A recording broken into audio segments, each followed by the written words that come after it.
Ya.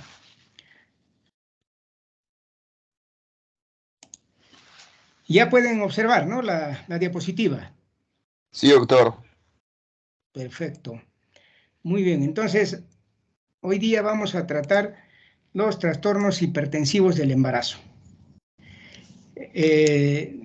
Como vamos a ver, este es un problema importante de salud, porque como ustedes ven, la preeclampsia más o menos afecta al 2 a 12% de los embarazos en todo el mundo, ¿eh? Y de todos los embarazos que sean afectados por los trastornos hipertensivos del embarazo, el 25% en el mundo cursan con signos de severidad o de gravedad. Y en el mundo la preeclampsia es responsable de la muerte materna directa, más o menos del 15% de todas las muertes maternas. En nuestra región, América Latina, la preeclampsia y la eclampsia son la primera causa de muerte materna con el 25.7% de todos los casos de muerte materna directa. Hablamos de la preeclampsia y la eclampsia. En nuestro país, la preeclampsia es la segunda causa de muerte materna y representa más o menos el 23% total de muertes maternas. En un estudio que se realizó entre el 2002 y el 2011, o sea, 10 años, 1.499 mujeres murieron por hipertensión inducida por el embarazo. Y la distribución de las causas de muerte materna en nuestro país en esa década, fíjense cómo fue. Hay diferencias. En la costa las mujeres más mueren por trastornos hipertensivos del embarazo. 38.4% de muertes maternas son por esa causa. En cambio, la hemorragia es la primera causa de muerte materna en la sierra, 51.6%, en la sierra y en la selva, ¿no? Entonces, según las regiones, las causas de muerte materna no son iguales. ¿Qué objetivos perseguimos con esta clase? Los siguientes. En primer lugar, que ustedes aprendan a detectar en forma oportuna y precoz los trastornos hipertensivos del embarazo. En segundo lugar, que todos hablemos el mismo idioma, que estandaricemos los métodos de detección, diagnóstico, tratamiento y seguimiento de las pacientes con alguno de estos trastornos. En tercer lugar, que con un tratamiento oportuno podamos evitar la progresión a formas severas de este trastorno, ¿no? Con el tratamiento oportuno. Cuarto lugar, que como consecuencia de una detección precoz y un tratamiento adecuado, logremos un recién nacido en las mejores condiciones posibles. Y por último, aprendamos todos a manejar los trastornos hipertensivos de acuerdo a la severidad y entender la capacidad resolutiva de nuestros centros asistenciales para ver en qué centro asistencial se debe manejar estas pacientes. En otras palabras, para que ustedes aprendan a referir oportunamente a las pacientes a los centros donde les brinden mayores probabilidades de un buen manejo, ¿no? Es importante que ustedes sepan que en todas las patologías obstétricas siempre hay un factor de riesgo, o mejor dicho, factores de riesgo. Y ya que tratamos de la preeclampsia, que es una causa importante de muerte materna, veamos los factores. En primer lugar, los factores preconcepcionales, o sea, los factores que se presentan antes de que la mujer se embarace. ¿Qué mujeres que todavía no se han embarazado son de riesgo? Aquellas que se van a embarazar por primera vez, o sea, que no han tenido partos ni embarazos. El hombre que va a ser por primera vez padre, la mujer que ya ha tenido hijos pero que luego cambia de pareja, esa paciente tiene riesgo. Entonces, para que tenga hijos hay que aconsejarla, hay que estar vigilándola. El más importante, aquellas mujeres que han tenido un embarazo previo con hipertensión inducida por el embarazo. Ojo con esas pacientes que otra vez van a tener preeclampsia en este embarazo y probablemente sea más grave, ¿no? Aquellas pacientes que tienen fertilización in vitro con óvulos donados, ¿no? Las pacientes que tienen antecedentes de preeclampsia en la madre o las hermanas, o sea, por toda la rama materna, pueden ser tías maternas, primas maternas, hermanas, madre, etcétera, ¿no? Que han tenido antecedentes de preeclampsia. Y estas patologías, la obesidad, o sea, aquella paciente que tiene un índice de masa corporal mayor a 29, que una paciente que tenga resistencia a la insulina, que haya bajo peso de la madre al nacer, una madre que gana mucho peso, más de 500 gramos por semana, esa mujer tiene alto riesgo de ser preeclampsia. Pacientes portadoras de hipertensión crónica y o enfermedad renal, alto riesgo.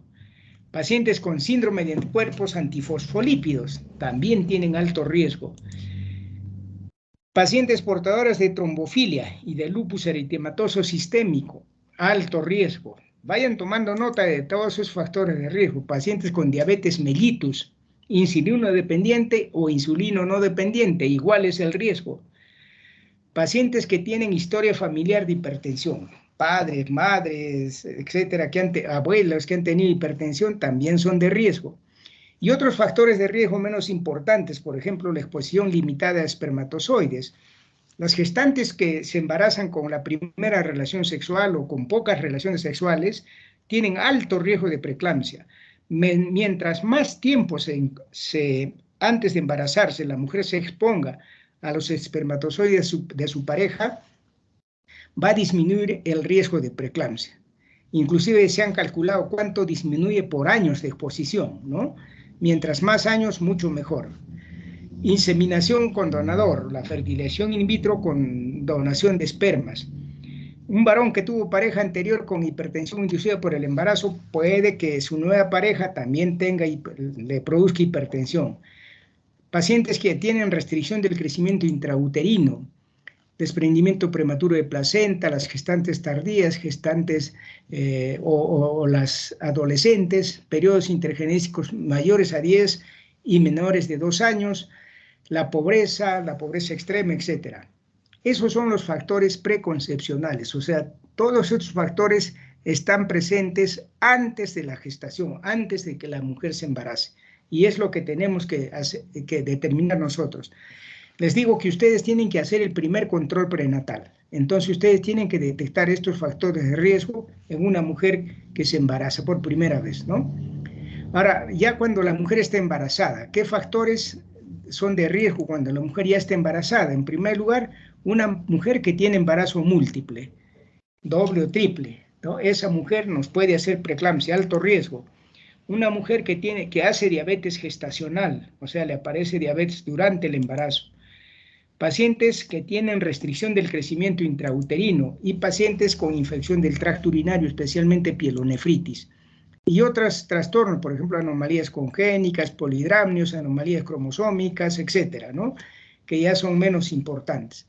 Pero fíjense toda la relación de factores de riesgo para preeclampsia. Tienen que tenerlos en cuenta. Y aquí, en esta tabla, se muestra un estudio que se ha hecho sobre algunos millones de embarazos, ¿no? Y se ha determinado el riesgo relativo, ¿no? ¿Cuál es la patología con mayor riesgo relativo? Es el antecedente de preeclampsia severa. Tenemos el 8.4 de riesgo relativo. En segundo lugar, viene a ser las pacientes con hipertensión crónica, ¿no? El 5,1% de riesgo relativo. Tercer lugar, pacientes diabéticas. Cuarto lugar, pacientes que tienen embarazo múltiple. Quinto lugar, pacientes obesas, índice de masa corporal mayor de 30. Sexto lugar, pacientes con anticuerpos antifosfolípidos. Séptimo, pacientes con lupus eritematoso sistémico. Octavo, pacientes con muerte fetal, antecedentes de muerte fetal. Luego, nulíparas, también tienen alto riesgo, como hemos visto.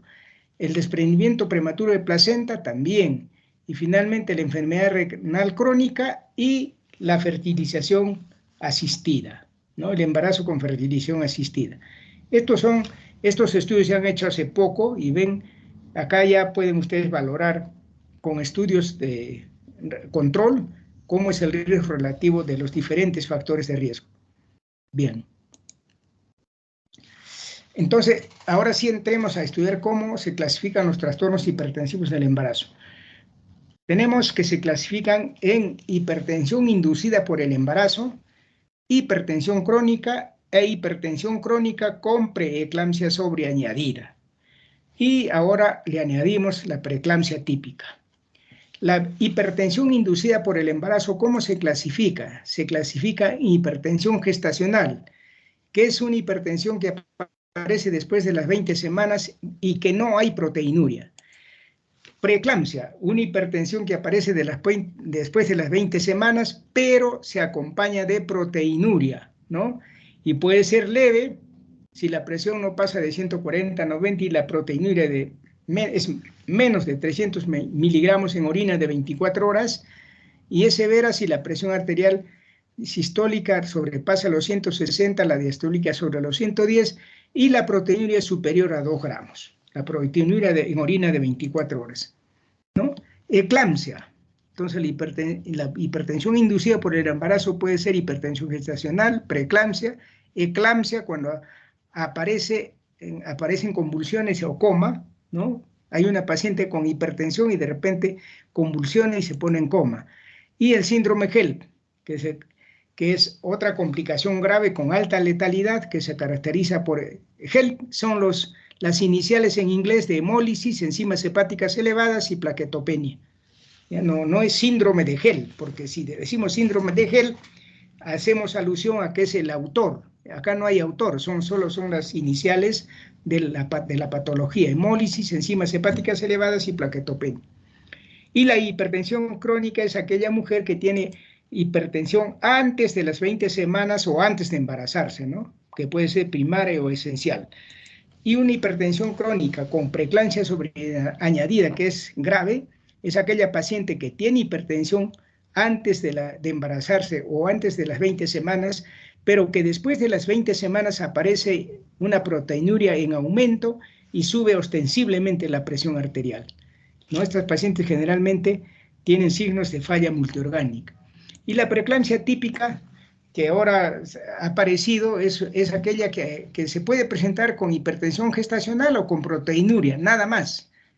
Entonces, si tiene hipertensión gestacional más uno de estos criterios, hemólisis, síntomas premonitorios, etcétera, no necesitamos que estén todos para hacer el diagnóstico de preeclampsia. O si solo tiene proteinuria, no hay hipertensión, pero tiene signos premonitorios de convulsión, hemólisis, etcétera, también podemos pensar que está haciendo una preeclampsia típica. Estas preeclampsias se pueden iniciar inclusive antes de las 20 semanas o después de las 48 semanas en el puerperio, después del puerperio inmediato. Entonces, acá ven la clasificación y el diagnóstico de la hipertensión asociada al embarazo. Vemos la hipertensión gestacional, la preeclampsia, que ya hemos mencionado, ¿no? Entonces, creo que está de más esta tabla. Ahora sí, la forma práctica, para que ustedes no se hagan problemas cuando clasifican la hipertensión inducida por el embarazo. En primer lugar, tenemos una gestante con hipertensión. Digamos que la vemos, no sabemos cuántas semanas tiene, entonces nos hacemos la pregunta. ¿De cuántas semanas está? Nos dicen que está de menos de 20 semanas, entonces estamos frente a una hipertensión crónica. Está con más de 20 semanas, entonces estamos frente a una hipertensión inducida por el embarazo. Entonces, si hay una hipertensión inducida por el embarazo, tenemos que ver si es hipertensión gestacional o preeclampsia. Entonces preguntamos, ¿hay proteinuria? No, estamos ante una hipertensión gestacional. Si hay proteinuria, estamos frente a una preeclampsia. Así de simple. Ahora, ¿cómo clasificamos a la preeclampsia? La preeclampsia, para la clasificación de la preeclampsia tenemos que saber cuáles son los signos de severidad. Y los signos de severidad de la preeclampsia son estos. Una presión arterial igual o mayor a 160 sobre 110. Es una preeclampsia con signos de severidad. Una proteinuria en orina de 24 horas mayor a 2 gramos. Las enzimas hepáticas elevadas por encima de 62 o duplicadas de su valor normal. Plaquetas por debajo de 100.000. Un feto con restricción del crecimiento intrauterino. Puede aparecer edema agudo de pulmón, puede aparecer oliguria, pródromos de convulsión, ¿Cuáles son los pródromos de convulsión? Cefalea, escotomas, tinnitus, epigastralgia, hiperreflexia, irritabilidad, etc. Entonces, esos son los signos de gravedad. Entonces, preguntamos, ¿existen estos signos de gravedad? Si no existen, estamos frente a una preeclampsia leve. Si es que existen, tenemos que hacernos otra pregunta.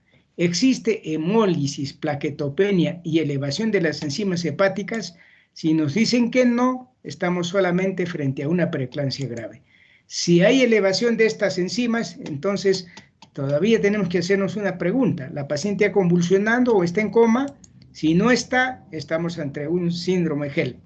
Si ha convulsionado o está en coma, entonces estamos ante una eclampsia, ¿no? Entonces, creo que con esto ya la clasificación es más sencilla. Entonces, la preeclampsia la definimos como la aparición de hipertensión y proteinuria en una gestante a partir de las 20 semanas, ¿no? Para hablar de hipertensión tenemos que tomar la presión arterial a una paciente que tenga por lo menos 10 minutos de reposo, sentada en un escritorio con los pies bien apoyados sobre el piso, el brazo a la altura del corazón, y ahí podemos tomar la presión arterial, ¿no? Si la presión arterial sistólica está por encima de 140 y la diastólica por encima de 90, estamos hablando de hipertensión. Y proteinuria sería la presencia de más de 300 miligramos de proteínas en un control de orina de 24 horas. Juntamos la orina de 24 horas y dosamos las proteínas. Si nos dicen que hay 300 o más, estamos ante una preeclampsia. O podemos hacer la proteinuria en tira reactiva, la proteína cualitativa que se informa en cruces, ¿no? Si nos sale una cruz o 2 cruces o 3 cruces, ya podemos saber que hay pérdida de proteínas. Bien.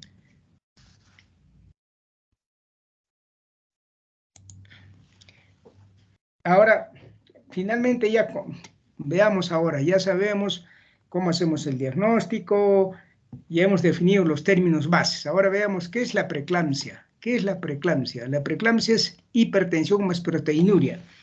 Pero saber eso no es lo más importante. Lo más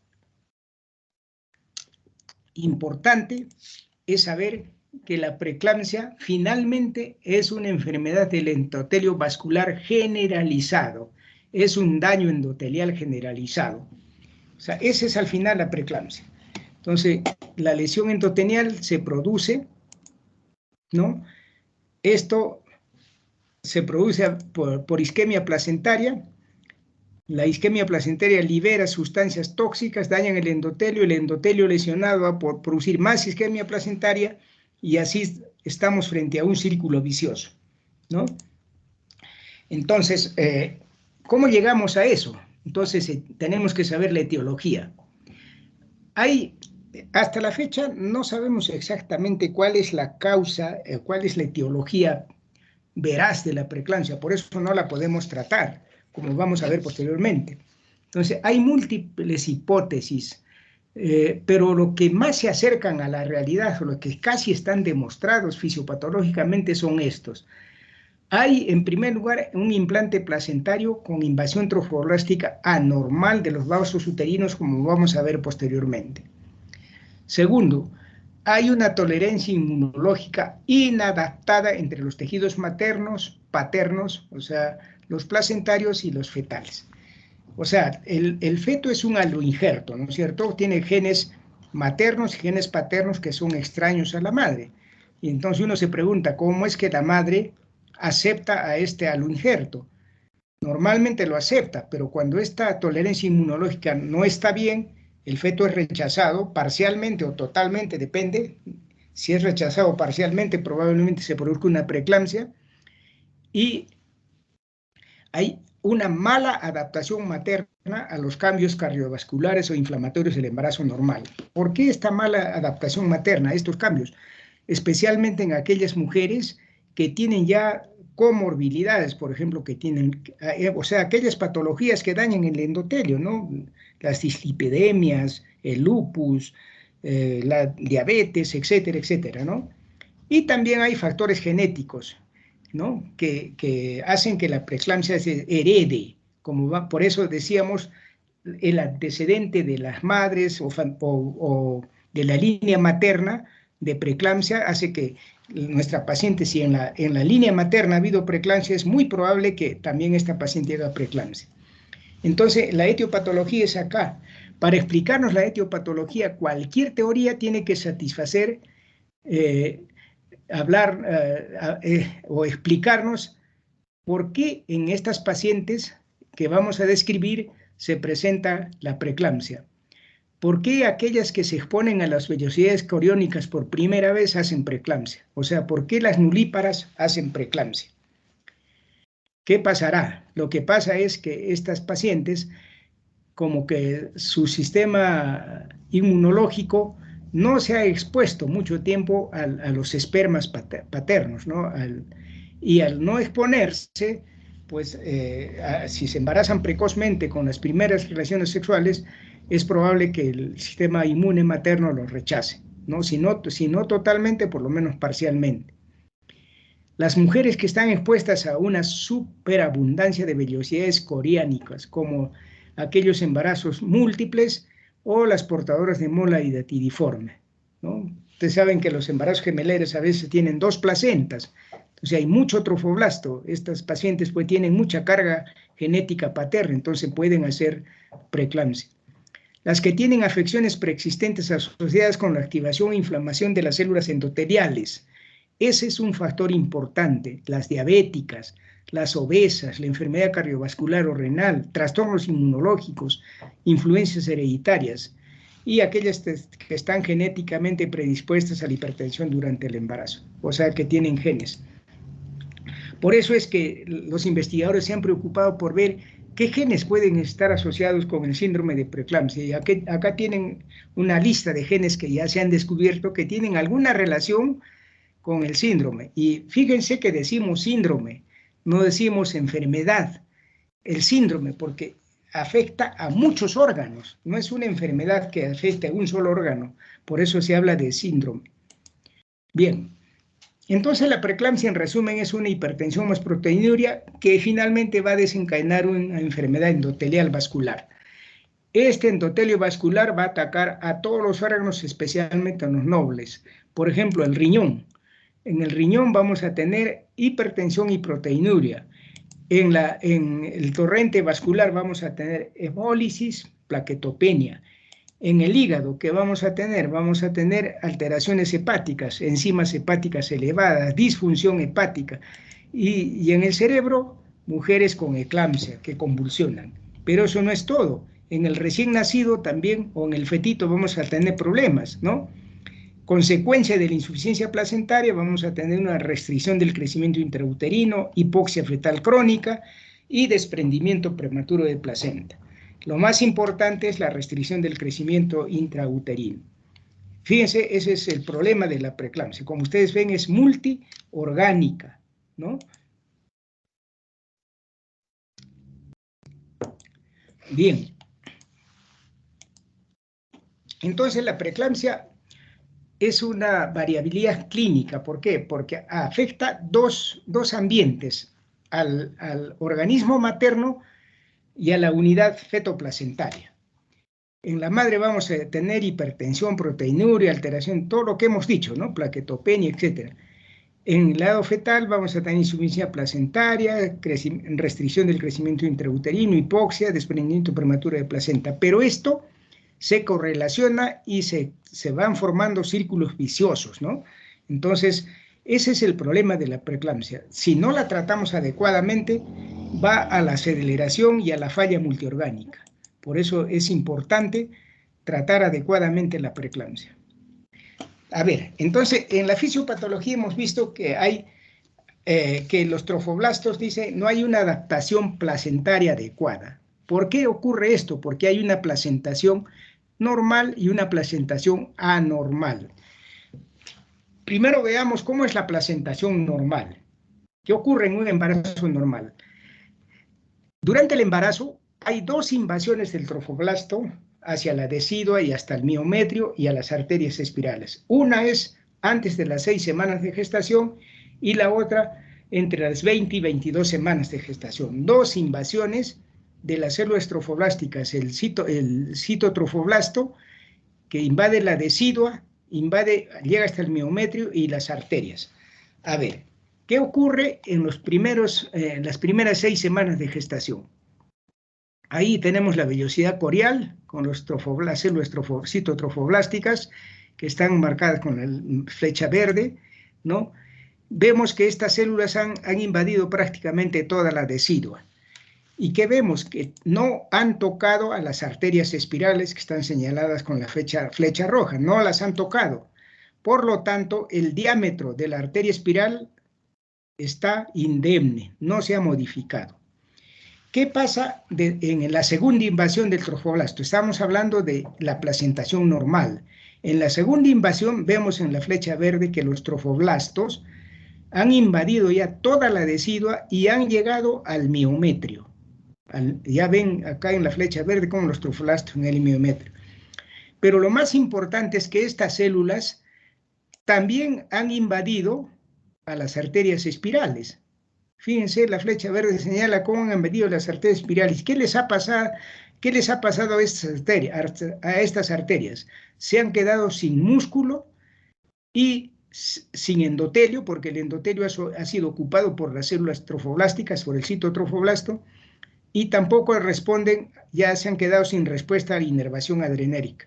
De manera que estas arterias, al perder su capa muscular, al no responder a los factores vasoactivos, se dilatan. Fíjese el diámetro de estas arterias, ¿en qué se ha transformado? Comparamos el diámetro, pues acá podemos ver que hasta se ha triplicado probablemente el diámetro, ¿no?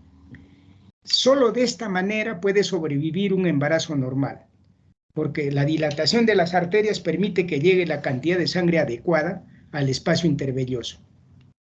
Bien, eso es lo que ocurre en un embarazo normal. ¿Qué pasa en la preeclampsia?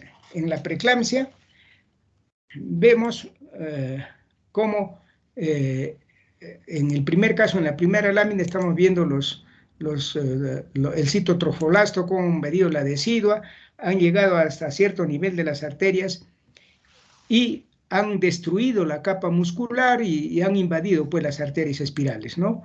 En cambio, en la preeclampsia, los trofoblastos que acá están marcados con células blancas, solo han llegado hasta la decidua, hasta la mitad de la decidua, no han llegado al miometrio. En el primer caso han llegado hasta el miometrio, acá no. No han invadido las arterias se han quedado con su diámetro normal, con su endotelio, con su músculo, por lo tanto no se han dilatado. Entonces estas arterias así estrechas, con este diámetro tan reducido, no van a cumplir la función adecuada y si es que es muy severo el problema, el embarazo se va a rechazar, se va a producir un aborto. Pero si no es severo, es parcial, como en este caso, se producirá la preeclampsia. Entonces, ese es el primer factor que ya se ha explicado y lo hemos conocido, ¿por qué? Porque hemos medido el flujo de las arterias uterinas maternas. Sabemos que las arterias uterinas irrigan el útero, el espacio intervelloso. Y si nosotros hacemos un Doppler de las arterias uterinas de un embarazo normal, estas arterias dilatadas no van a ofrecer mucha resistencia, por lo tanto, vemos el pico diastólico en la morfología de la onda y el pico diastólico que prácticamente no hay elevación, una leve elevación del diástole. Pero si hacemos un Doppler de la preeclampsia, encontramos esto, encontramos un sístole y un diástole con una elevación marcada que se llama notch protodiastólico, ¿no? Este es el signo característico. Si nosotros hacemos una ecografía Doppler a las 20 semanas y encontramos esto, aseguren y den por valorado que esta paciente va a ser preeclampsia. Bien, entonces nosotros hemos tratado de resumir todas las teorías que hay sobre la preeclampsia para explicarnos la fisiopatología. Hemos dicho que la preeclampsia finalmente es lesión endotelial que va a producir hipertensión y proteinuria. Esa es la preeclampsia, ¿no es cierto? Lesión endotelial, hipertensión y proteinuria. A ver, y hemos mencionado también que existen 3 factores: factores inmunológicos, factores genéticos y un factor derivado de los 2 anteriores que sería el fracaso del trofoblasto para mimetizar el fenotipo de adhesión vascular. ¿Qué quiere decir esto? Que el trofoblasto no puede invadir normalmente ni la decidua ni las arterias espirales maternas, ¿no? Entonces, a ver, vamos a ver cómo se relaciona esto. En primer lugar, veamos los factores inmunológicos. Miren que los factores inmunológicos alterados en una paciente gestante va a producir una mala adaptación inmune, predominará TH1 sobre TH2, predominará factor de necrosis tumoral alfa, interleuquina 1, interleuquina 6. Se activarán los neutrófilos, habrá una respuesta inflamatoria sistémica materna al embarazo. ¿Qué quiere decir? Esta inflamación va a provocar liberación de lipasas, proteasas, radicales libres de oxígeno, etcétera, que aunque su tiempo de vida son milisegundos, pero van a dañar el endotelio. O sea, esta respuesta inflamatoria va finalmente, mediante esos factores liberados, va a producir lesión endotelial. Ya tenemos la primera causa de lesión endotelial. Luego veamos los factores genéticos. Aquí hay varios, pacientes con dislipidemias, la hiperhomocisteínemia, resistencia a la insulina, etcétera, etcétera, ¿no? Entonces, estos son factores genéticos. ¿Qué va a pasar? Van a producir vasoespasmo, porque estos todos causan lesión endotelial, que va a producir vasoespasmo. Y el vasoespasmo va a ser causa de hipertensión, ¿no? Ahora, la dislipidemia, como hemos dicho, produce daño endotelial. O sea, ya también tenemos dos vías porque se está produciendo la lesión endotelial. Estamos hablando de lesión endotelial en todas las arterias pequeñitas de la economía materna, ¿no? De su riñón, de su cerebro, de su hígado, etcétera, de la madre. Y el tercer factor sería el fracaso del trofoblasto. Acá tenemos que, por esto, la invasión del trofoblasto es incompleta, como hemos visto en las láminas anteriores. Hay una integridad adrenérgica y conservación musculoesquelética de las arterias espirales, o sea, las arterias espirales no se han modificado, no se han dilatado, lo que ha ocasionado una disminución de la perfusión al espacio intervelloso y una hipoxia placentaria. Esta hipoxia placentaria va a provocar un estrés oxidativo mediados por vasoactivos, ¿no? Por factores vasoactivos. Nuevamente, liberación de radicales libres de oxígeno, lipasas, proteasas, etcétera, que van a ocasionar lesión endotelial. Entonces, como ustedes ven, los tres factores iniciales van a producir daño endotelial. Bueno, si ahí quedaría la cosa sería bonita, ¿no? Pero ahí no queda. ¿Qué va a pasar con la lesión endotelial? La lesión endotelial va a producir una activación y agregación, consumo plaquetario, activación de la cascada de coagulación, que también a su vez va a producir lesión endotelial. O sea, uno activa al otro y viceversa. La activación de la agregación de la cascada de la cascada de coagulación, a su vez va a producir lo siguiente: una inversión de los factores vasodilatadores versus los factores vasoconstrictores, o sea, la relación entre tromboxano A2, prostraciclina I2 y óxido nítrico.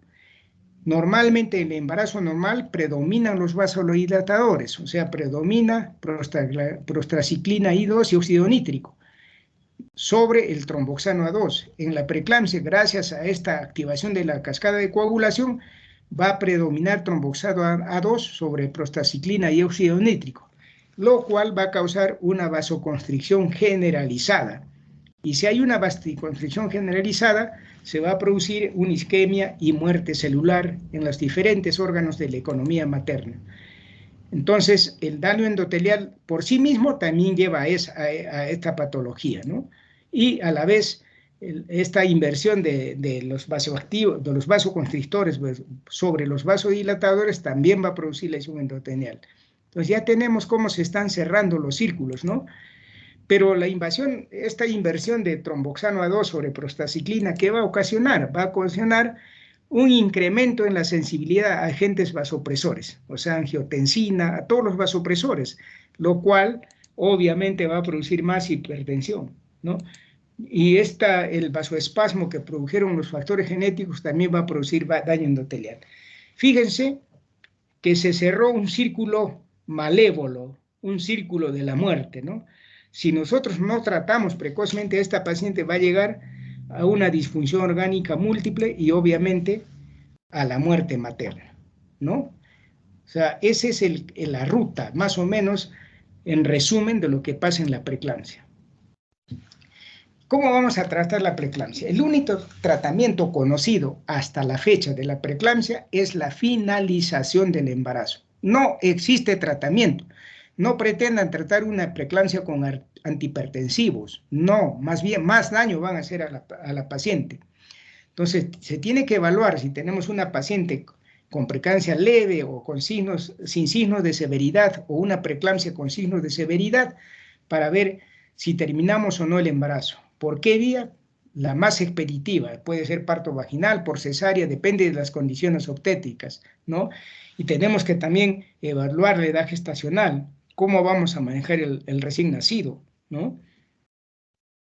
Si tenemos una gestante con hipertensión más proteinuria, una gestante con hipertensión gestacional también, cualquiera de los dos casos, estas pacientes tienen que hospitalizarse. Por favor, jóvenes, si ustedes tienen una paciente con hipertensión gestacional sin proteinuria, o sea, o una paciente que ya tiene proteinuria cualitativa positiva, por ejemplo, les viene a la consulta, entonces no la manden a su casa, hospitalícenla. ¿Para qué? Para evaluarla, para estabilizarla. Pues, ¿qué van a evaluar? La presión arterial y la diuresis y el peso, ¿no? Pondrán una sonda Foley para medir la diuresis horaria. Harán un dosaje de proteinuria en orina de 24 horas, ya no proteinuria cualitativa, sino una proteinuria en orina de 24 horas. Pedirán toda la analítica. ¿Qué analítica se debe pedir en la gestante? Aparte de todo lo que hemos pedido a la gestante normal, tenemos que saber cómo están los órganos de choque, cómo está el hígado. Para evaluar el hígado, ¿qué tenemos que pedir? Las transaminasas, ¿no? De repente hasta una ecografía hepática para ver si no hay un hematoma. Para evaluar el riñón, pediremos creatinina y ácido úrico y proteinuria de 24 horas. Para evaluar la cascada de coagulación, pediremos fibrinógeno, plaquetas, TPT, TP, INR, ¿no? Estaremos evaluando la cascada de coagulación. ¿Qué más? Para evaluar la función cerebral, vemos pues el estado de conciencia de la paciente, ¿no? Entonces, esa es la analítica que obligatoriamente tienen que pedir, ¿no? Aparte de la analítica que ya se pidió para la gestante normal. Y también tenemos que estudiar al feto. En esas 24 horas le pedirán una ecografía con Doppler para evaluar si el feto está en hipoxia o no en hipoxia. ¿Cómo sabemos si está en hipoxia? Hacemos el Doppler de la arteria cerebral media del feto y de la arteria umbilical. La relacionamos y ya sabemos nosotros si el feto está en hipoxia o no. Entonces, la ecografía Doppler para el feto. Todo feto con madre preeclámptica tiene que tener ecografía Doppler. Si la preeclampsia es leve y estable, entonces podemos tener control ambulatorio. Para tener el control ambulatorio, ¿qué cosa tienen que saber ustedes? ¿Cómo se atreverían a mandarla a su casa a una paciente con una preeclampsia sin signos de severidad? Lo primero que tienen que saber es dónde vive la paciente. ¿Vive cerca al centro asistencial? ¿Vive lejos? ¿Cómo vive? ¿Es un pueblo joven? ¿Es un pueblo de una economía más o menos adecuada? En fin, eso tenemos que saber. Tenemos que saber con quién vive la paciente. ¿Vive sola, con el esposo, con los padres, con los abuelos? O sea, con gente que la pueda apoyar en caso de necesidad urgente. ¿Hay movilidad a toda hora, a las 12 de la noche, 2 de la mañana? ¿O tiene movilidad la paciente? Si no tiene esas condiciones adecuadas, es mejor no darle alta a la paciente. La mantendremos en el hospital, en reposo relativo y una dieta normal. Controlaremos la presión arterial, controlaremos si hay signos premonitorios de convulsión, como hemos visto, ¿no? Cefalea, escotomas, tinnitus, epigastralgia, hiperreflexia, etc. Controlaremos el peso todos los días. Veremos si hay proteinuria cualitativa y movimientos fetales también todos los días. Y si le damos de alta, la citaremos cada semana para hacerle un control nuevamente de analítica y bienestar fetal. O sea, tenemos que estar vigilando a esa paciente. Y si no pasa nada, a las 37 semanas lo terminamos el embarazo. Muy bien. Entonces, acá tenemos los indicadores de gravedad de los trastornos hipertensivos gestacionales. Como ustedes ven, se tiene que evaluar la presión arterial diastólica, sistólica, la proteinuria, la cefalea, alteraciones visuales, el dolor abdominal, o sea, la epigastralgia, oliguria, convulsiones, creatinina, etcétera, etcétera. Y ahí tienen las diferencias entre lo que es la preeclampsia sin signos de severidad, o sea, no grave, y la preeclampsia con signos de severidad, ¿no? Entonces, ustedes tienen que saber cuándo una paciente está grave, ¿no? Por ejemplo, si la presión diastólica está por encima de 110, ya es grave. Si la sistólica está por 160, es grave. Si hay cefalea, alteraciones visuales, tinnitus, oliguria, es una paciente grave, y etcétera, etcétera, ¿no? Entonces, tenemos que saber bien estas cosas. Ahora, ¿qué hacemos con una preeclampsia grave, con una paciente con preeclampsia grave? Obviamente estas pacientes tienen que ser hospitalizadas y no en el centro de salud ni en un hospital 2. Tienen que ser transferidas a un hospital de nivel 3. La guía clave azul dice que estas pacientes tienen que tratarse en una unidad de cuidados intensivos, ¿ya? Entonces, tenemos que transferir esas pacientes, no la vamos a tener en el centro asistencial. Ahí se indicará un reposo relativo, una dieta normal, evaluar los síntomas premonitorios de convulsión, ¿no? Observen que estoy diciendo reposo relativo en ambos casos, no digo reposo absoluto. El reposo absoluto no mejora la preeclampsia, no mejora el cuarto oscuro, quizás le da un poco de calma al médico y a la paciente. Reposo relativo significa que la paciente puede levantarse para ir a los servicios, para su higiene, etc. ¿Ya? El reposo absoluto es que la paciente no se levanta para nada de su cama. Pero si ustedes tienen a una paciente gestante con reposo absoluto más de 24 horas, la complicación va a ser la trombosis. Porque ya saben que en el embarazo la coagulación está aumentada. Entonces el paciente fácilmente les hace trombosis. Hemos tenido casos de pacientes que hace 10 años atrás las poníamos en reposo absoluto y de repente teníamos una trombosis cerebral. No puede ser, entonces ya no se hospitaliza en reposo relativo, prohibido el reposo relativo. En este caso, ya si es una preeclampsia severa, controlamos la presión arterial más seguido, cada 10 minutos, ¿no? Durante 24 horas para ver cómo varía la presión arterial, administraremos líquidos, cloruro de sodio, controlaremos la diuresis con diuresis horaria, con balance hídrico, tendremos una presión venosa central, haremos la analítica cada 24 a 72 horas, daremos tratamiento hipotensor solamente si la paciente tiene una crisis hipertensiva. Quiere decir que la presión ha subido tanto que puede ya llevar a la paciente a una hemorragia cerebral, por ejemplo. Por ejemplo, si ha subido por encima de 200 la sistólica y la diastólica por encima de 130, bueno, ya tenemos que dar tratamiento, ¿no? En este caso, nosotros usamos nifedipino. En UCI usan el abetalol y la dracina porque requieren un control estricto de la paciente, ¿no? Lo ideal es no bajar la presión diastólica por debajo de 80 milímetros de mercurio. En 90 es lo ideal mantenerla, ¿no? Pero eso no es tratamiento de la preeclampsia, es solo tratamiento de la crisis. De lo que se trata es de estabilizar a la paciente. Entonces, además, en una paciente que está con preeclampsia severa, tenemos que administrar sulfato de magnesio para prevenir la eclampsia, porque si la preeclampsia se complica con eclampsia, con seguridad que tenemos alta probabilidad de que la paciente fallezca. Entonces, lo primero que tenemos que hacer es bajar la presión si está muy alta y prevenir las convulsiones con sulfato de magnesio. Si está convulsionando, ya también daremos sulfato de magnesio diazepam. Entonces, como ustedes ven, hay cosas que podemos hacer nosotros en los primeros niveles, ¿no? Ya vamos a ver. ¿Y cómo vamos a controlar al feto? Con una ecografía Doppler cada 24 a 72 horas. Un test no estresante o test estresante, Y obligatoriamente, como son pacientes que tienen menos de 34 semanas, tenemos que madurar el pulmón fetal con betametasona o con dexametasona, ¿no? Entonces, estas son las medidas que tenemos que tener en una paciente con preeclampsia. Y la atención de estas pacientes, el manejo de estas pacientes es multidisciplinario.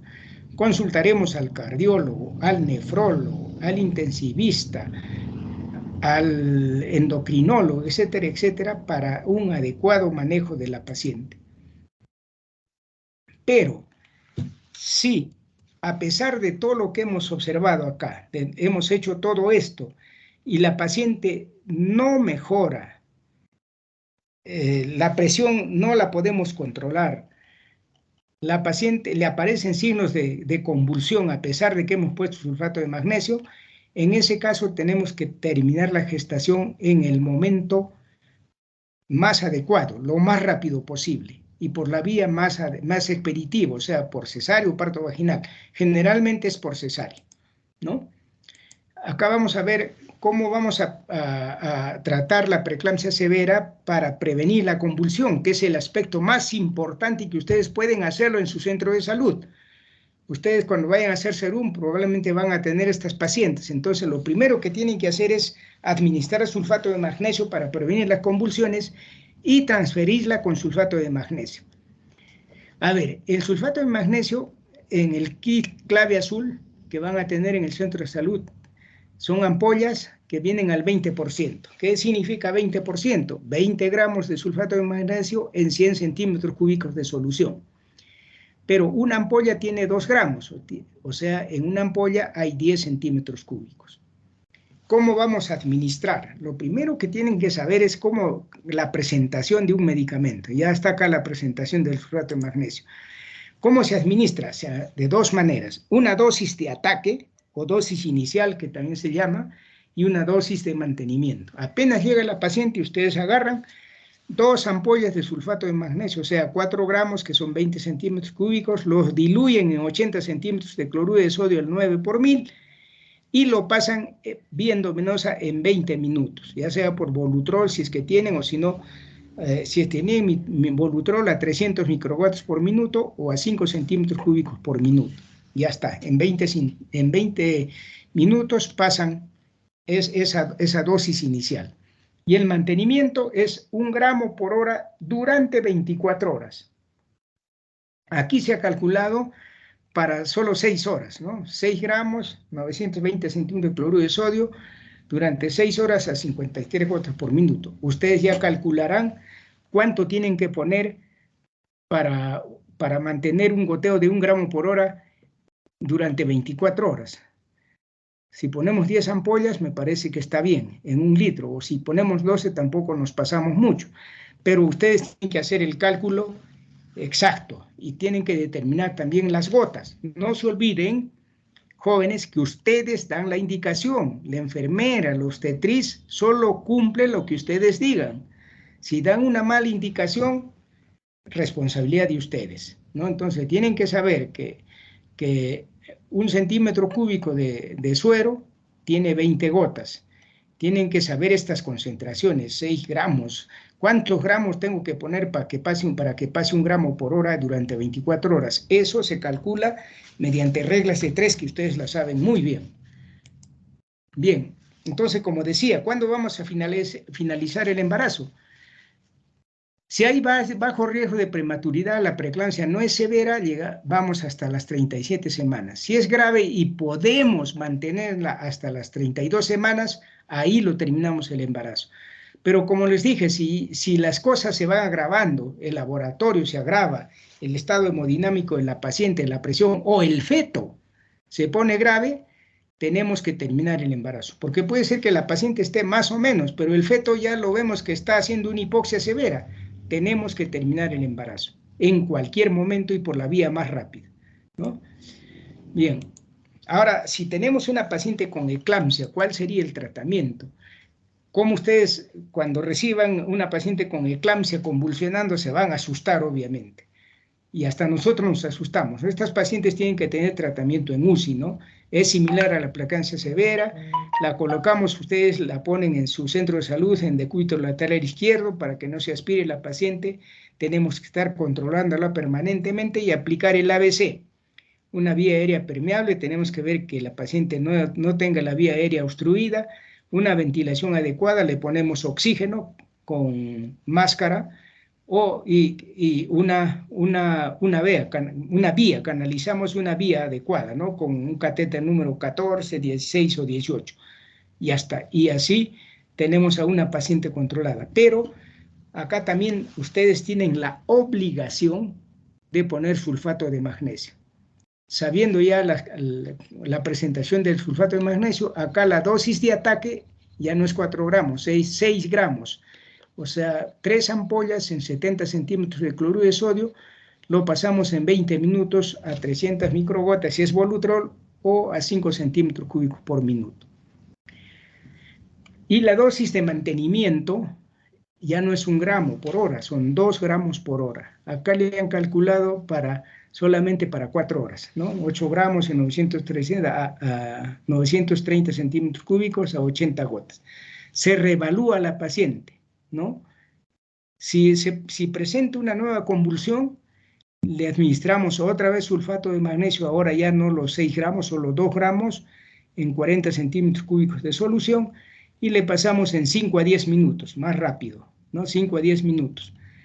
Ya, entonces la paciente se estabiliza, ¿no? La reevaluamos, ya no hay signos premonitorios de convulsión, ya no hay cefalea, escotomas ni nada. Pasamos a mantenimiento por 24 horas a razón de 1 gramo por hora, como en la preeclampsia, ¿ya? Entonces, eso es lo que tienen que hacer ustedes. Esto tienen que manejar ustedes. No se olviden. No es para que llega la paciente a un centro de salud, por ejemplo, de Chuquibamba, que ustedes están ahí, o en Aplavo. Está convulsionando, la transfieren inmediatamente. No, pues, jóvenes, tienen que ponerle cloruro de sodio, canalizar una vía.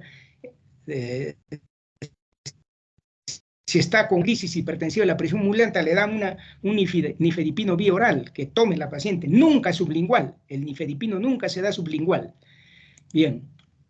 Entonces, el HELP ya es un problema grave, altísima letalidad, ¿no? De 10 mujeres que hacen HELP, 2 o 3 se salvarán, las demás fallecen. Entonces, también es una paciente que obviamente por la gravedad tiene que estar en UCI. Se hace una valoración materno-fetal similar a la preeclampsia severa, se termina el embarazo, ¿no? Y el tratamiento inicial es como la preeclampsia, la atención es multidisciplinaria en gente que maneje medio interno, ¿no? Los usiólogos generalmente. Un poco tenemos que hacer, lo que sí nosotros tenemos que hacer mucha énfasis es en la prevención de la preeclampsia, porque es lo que nos interesa. Los médicos no debemos ser curativos, debemos ser preventivos.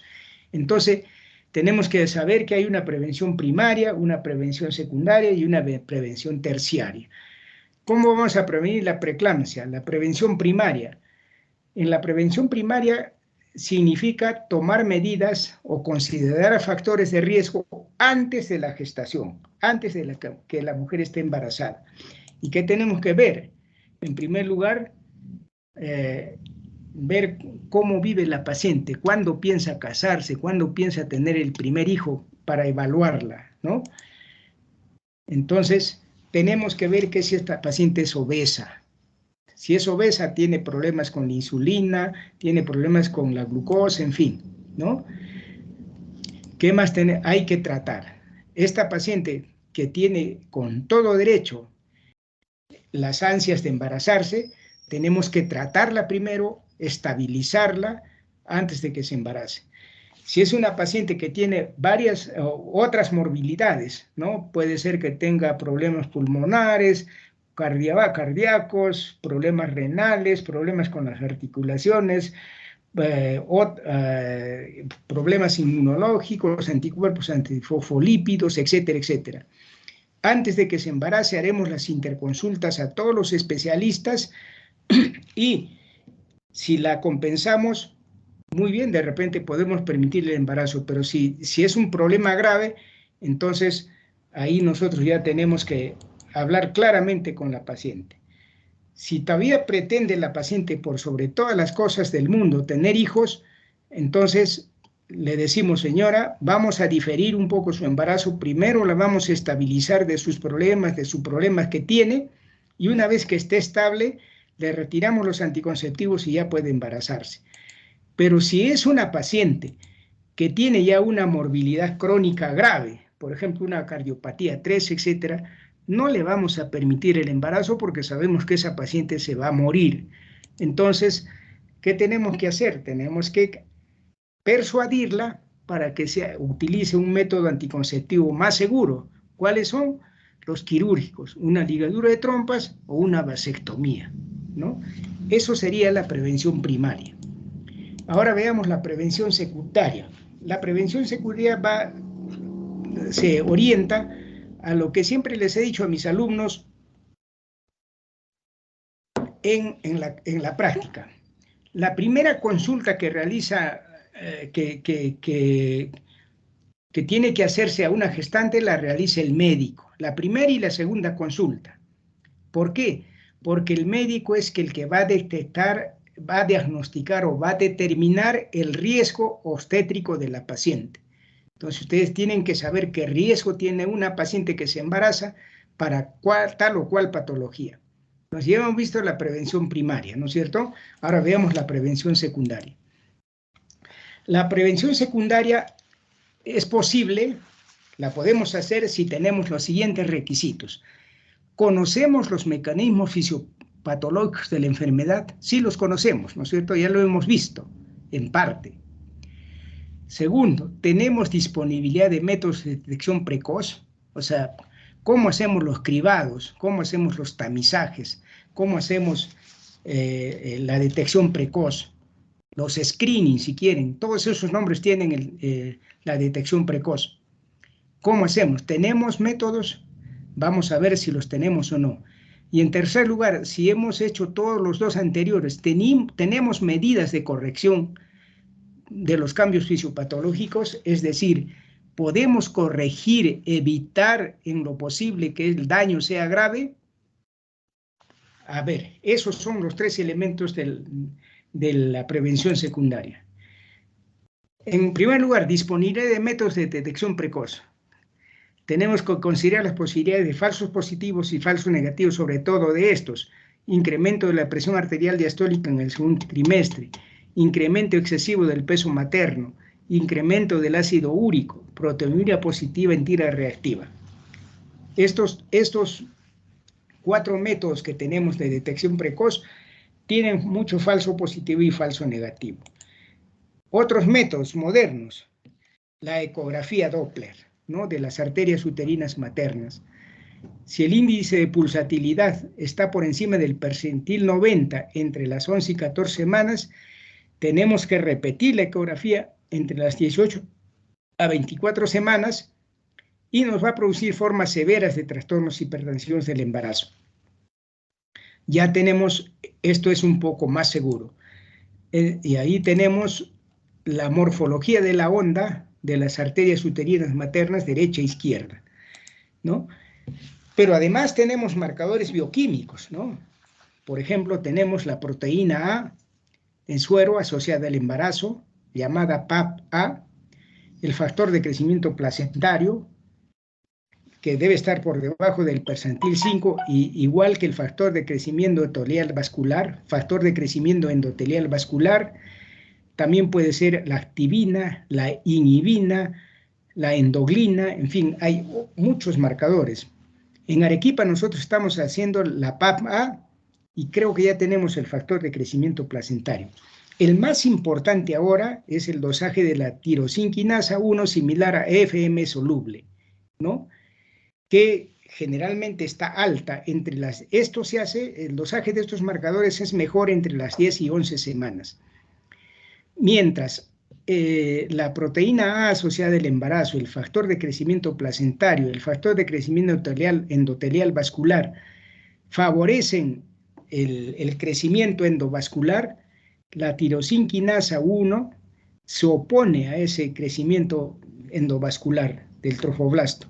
Por eso es importante dosar esta tirosinquinasa. Entonces, como ustedes ven, hacemos prevención primaria porque sí cumplimos. ¿Tenemos los conocimientos fisiopatológicos? Sí. ¿Tenemos disponibilidad de métodos de detección precoz? Sí, tenemos todos estos, especialmente los dos últimos, ¿no? O sea, tenemos ecógrafos, tenemos laboratorio. Muy bien. Y lo que hemos visto es lo siguiente, esto es a nivel mundial, ¿no?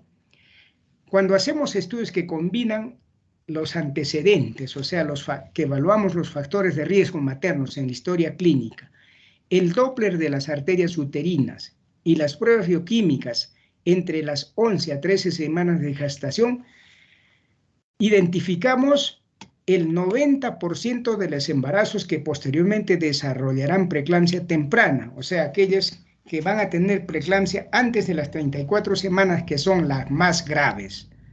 Fíjense la importancia que tiene solamente la historia clínica, los marcadores bioquímicos y los marcadores ecográficos. Detectamos además el 80% de preeclampsias intermedias entre las 34 y 37 semanas y el 60% de preeclampsias tardías, las que se presentarán después de las 37 semanas, con una tasa de falsos positivos del 5%. Esta es la importancia que tiene este algoritmo. Y esto se ha hecho pues desde antes del 2011, ¿no? Y hay múltiples estudios, ¿no? Especialmente realizados en el Reino Unido, que nos demuestran que estos métodos sí son eficaces, ¿no? Ahora, podemos corregir, ya hemos hecho la primera etapa, conocemos la fisiopatología, conocemos los métodos de detección precoz, tenemos los algoritmos, entonces ya sabemos que una paciente nos va a hacer preeclampsia. Tenemos cómo corregir eso, cómo evitar que la paciente nos llegue a una gravedad extrema. Sí, primero tenemos una dieta normal, normocalórica, normosódica. Debemos evitar que el peso de la paciente se incremente más allá de los 12 kilogramos o 400 gramos por semana en el tercer trimestre. Tenemos que decirle a la paciente que reposa en decúbito lateral izquierdo, ¿no? Y lo más importante, sí tenemos dos medicamentos que pueden prevenir que la preeclampsia no sea grave. En primer lugar, el carbonato de calcio. El carbonato de calcio da resultados en comunidades, o sea, en poblaciones donde hay un déficit crónico de calcio en la alimentación. Creo que es nuestra realidad. Si ustedes preguntan a sus compañeras, a sus amigas, ¿cuántos vasos de leche consumen al día? Seguro que le van a decir que no, porque no quieren engordar. Entonces, ustedes pacientes gestantes llegan con déficit de calcio, por eso es que para prevenir la preeclampsia tenemos que darles calcio, 2 gramos diarios desde las 12 semanas hasta el final del embarazo, si es posible, ¿no? En poblaciones donde el calcio está normal, no tiene efecto administrar carbonato de calcio, pero sí probablemente en nuestras poblaciones. El otro medicamento es el ácido acetil salicílico. Es el único medicamento que tiene alguna sensibilidad en prevenir la gravedad de la preeclampsia. Y lo damos desde las 12 o desde las 14 semanas para adelante. Damos 100 a 150 miligramos por día, preferible en la noche, hasta las 34 semanas. Esta aspirina va a prevenir que una preeclampsia le va a dar, no va a evitar que se produzca la enfermedad, pero sí va a evitar que sea grave, algo así como nuestras vacunas, ¿no? Para el COVID. Ahora, no hay ninguna evidencia, se ha hecho múltiples estudios sobre otras posibilidades que puedan prevenir la preeclampsia, antioxidantes, ¿no? Vitamina E, omega 3, aceite de hígado de pescado, etcétera, etcétera. Todos aquellos que son antioxidantes no tienen ningún efecto. Pero sí, por ejemplo, la hospitalización precoz es efectiva para prevenir a formas severas de la enfermedad. Claro, porque la tenemos vigilada la paciente, ¿no? Y la prevención terciaria ya se hará en establecimientos de salud de tercer nivel. ¿En qué consiste? En tratar adecuadamente la preeclampsia severa, evitar complicaciones y secuelas y muerte materna. Esa es la prevención terciaria, ¿no? A ver, permítame un segundo.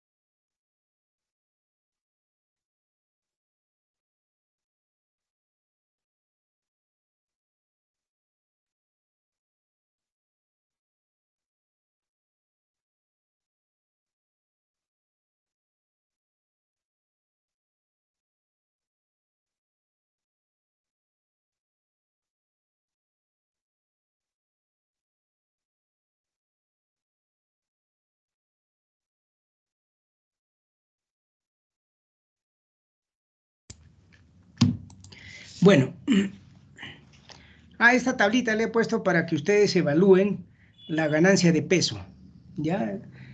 ¿Cuánto gana por día en el primero, segundo, tercer y cuarto, el tercer trimestre, perdón, ¿no? Y la ganancia total, ¿no?